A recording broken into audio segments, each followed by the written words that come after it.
education. People have their own wishes, ideas. People have their own, and how they want to perceive education. Where education in this country is not falling. It's just that we are acknowledging the dropouts.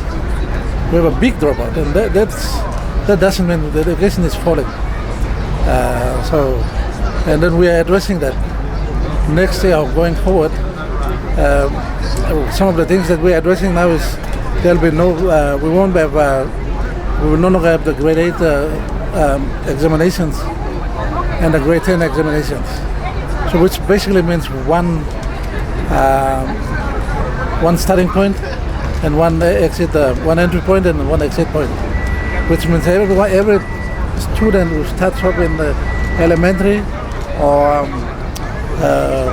prep schools will eventually end up at the after 13 years grade 12. They will all sit for the examinations, and eventually the minimum education standard in the country would be grade 12 certificate. So these are some things that we are looking at.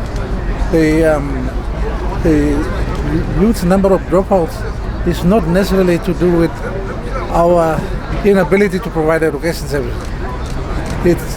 To me, it really exposes some of the critical issues that we must face, we must address at the higher education level. Now, so while I have this opportunity, I might also say that there's a large group of media here. So every year we've got around 20,000 students who are stepping into the classrooms for the first time. Of this, we only have 30,000 students completing grade 12. So we have a big dropout system, and that's one of our tasks that we are working on to address. And that will be towards retaining all the students from the 120,000 students. We want to see the full 120,000 students graduate at the grade 12 level. Now that basically means we have to create space available at the tertiary level, and there's a bottleneck up there right now. So education has done its bit by way of the STEM. We're sending around 200 students out. So the longer the students that we are sending out, the more we send students out, we create equal number of spaces available in country for in-country students to take up. So these are some of the direct interventions that we are looking at. But the direct intervention would be to cut out on the grade 10 and grade 8 and grade 10 examinations. So that will push everyone through.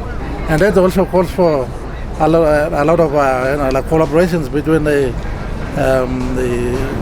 education department and then to the provincial governments, to the district governments, district LLG, DDAs, to start building infrastructure. In terms of classrooms, staff houses, as well as training enough teachers, recruiting and training them.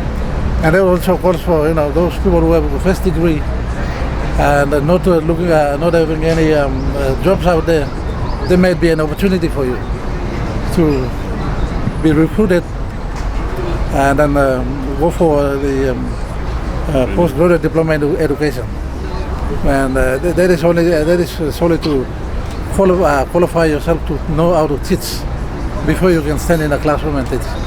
But while I have this opportunity, I'm going to say this bit, that education in the country will be, the teachers will be remunerated on qualification, not on the positions that you hold. So if you're a master's degree holder and you want to teach elementary or at the primary level or down at the preparatory preschools, you will still be paid at the master's level. So these are some of the reforms that we will be working on to ensure that we provide quality education to our students.